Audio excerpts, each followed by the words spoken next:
Hello, Morongo Basin and listeners around the world online at Z107.7fm.com.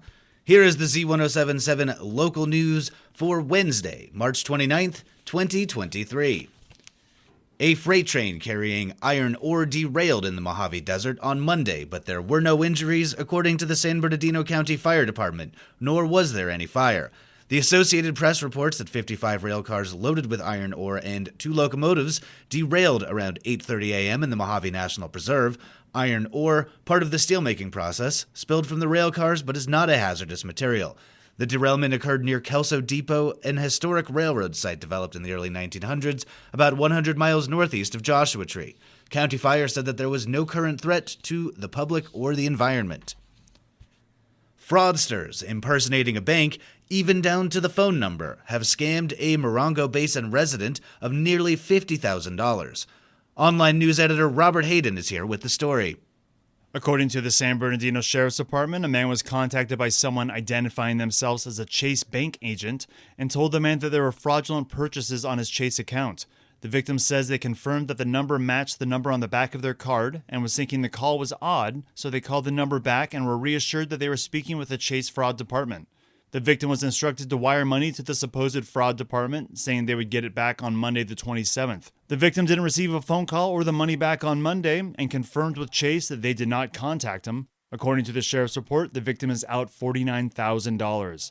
Z107.7 wants to remind you to never transfer money using a wire service or an app like Venmo or PayPal to anyone on the phone representing themselves as a legitimate business trying to settle a debt. Businesses and government institutions will never ask or pressure you to immediately transfer funds to them, especially if it's over an untraceable method such as electronic transfers. If you ever suspect that you are a victim or someone is trying to scam you, hang up the phone and contact law enforcement. If you don't recognize a phone number calling you, let it go to voicemail so you can take your time listening to the caller's request. If the caller is saying they are from a bank, public utility, or law enforcement agency, hang up the phone and call the business directly and explain the situation. We'll have more resources for avoiding the type of scams that are currently circulating around the high desert at this story at Z107.7fm.com. Reporting for Z107.7 News, this is Robert Hayden. Last night's meeting of the 29 Palms City Council touched on a wide variety of issues, including fitness, crime, and finance. Here's reporter Heather Clisby with a recap of last night's meeting. In a closed session just prior to the 29 Palms City Council meeting, the council agreed to have the city join other municipalities across the nation to engage in a national opioid settlement.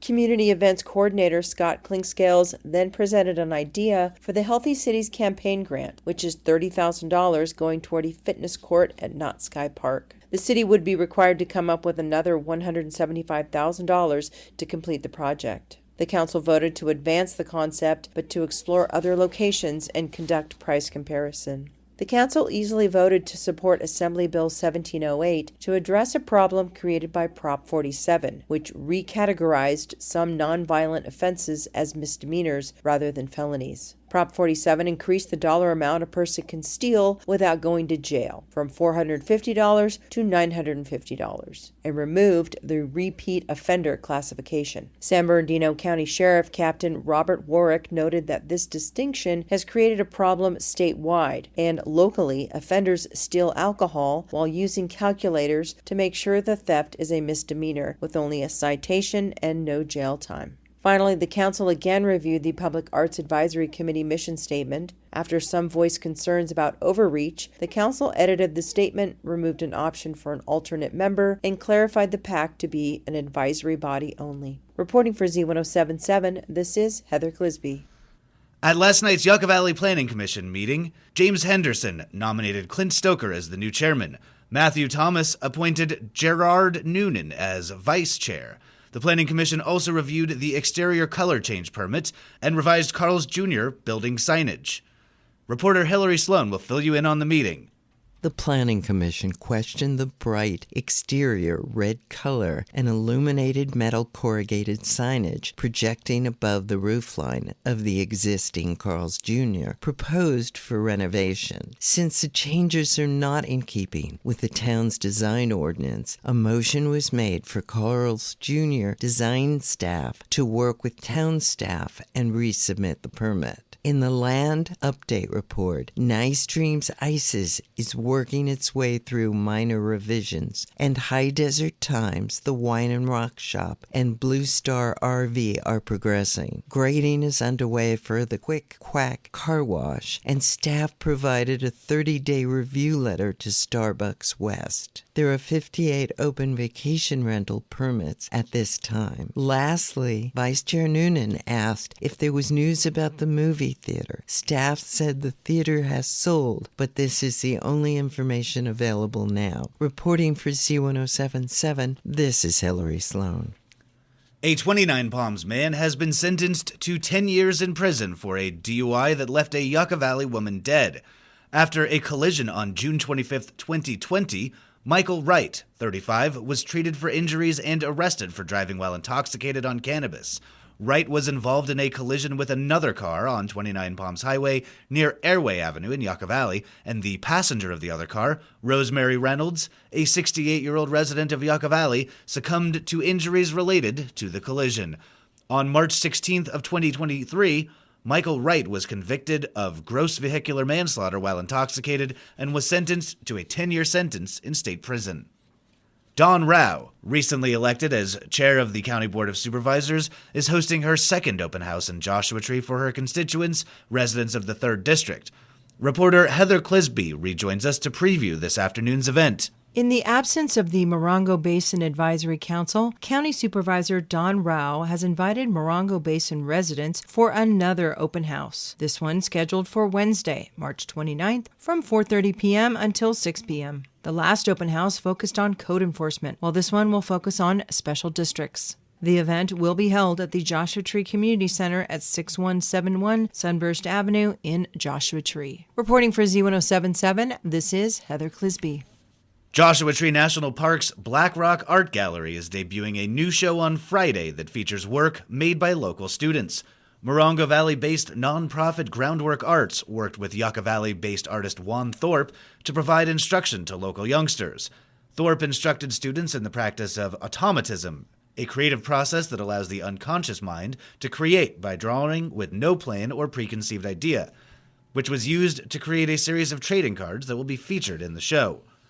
The exhibition will feature work from Thorpe and the students and will run from March 31st through April 26th at the Black Rock Art Gallery in the Black Rock Nature Center, located at 9800 Black Rock Canyon Road in Yucca Valley. There will be an opening reception on Friday from 5 p.m. to 7 p.m. Performer-playwright Kevin Bones' overwhelmingly successful one-man show, Kate's Last Dance, will return to Theater 29 for a special encore performance. Arts and entertainment reporter Charlie Thomas says you will not want to miss out on this original production. After performing 2 standing-room-only performances in January, actor-writer Kevin Bone will return his one-man show, Kate's Last Dance, to Theater 29 for a special matinee encore performance, April 16th at 2:30 p.m. Bone portrays 16 unique characters in the piece who help him weave together 2 tales of compassion that together present the question, when does one push aside the rules to serve a more humanitarian purpose? Tickets are available now at theater29.org/tickets. As the initial run was a sellout, it is advised to reserve your tickets now before they are gone. Reporting for Z107.7, this is arts and entertainment reporter Charlie Thomas. And finally, bring out your dogs for the annual Wolf Walk fundraising event this Saturday. This full morning of dog-centric events will be held at the Pioneer Town Wild West Theater on Main Street and feature a dog parade, food trucks, a pet photo booth, raffles and a live auction, plus a special live performance by Jessica Von Rabbit.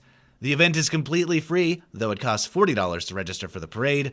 All funds raised go to support the Morongo Basin Humane Society and the Joshua Tree No-Kill Shelter.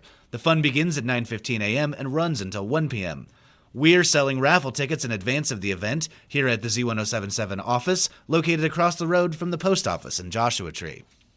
That's our local news. Hear local news 7 times a day, 7 days a week at 7, 8, 9, noon, 4, 5, and 6. More Morongo Basin residents get their local news from Z107.7 than any other source. Reporting for the Morongo Basin News Leader, the award-winning Z107.7 Local News, I'm Jeff Harmatz.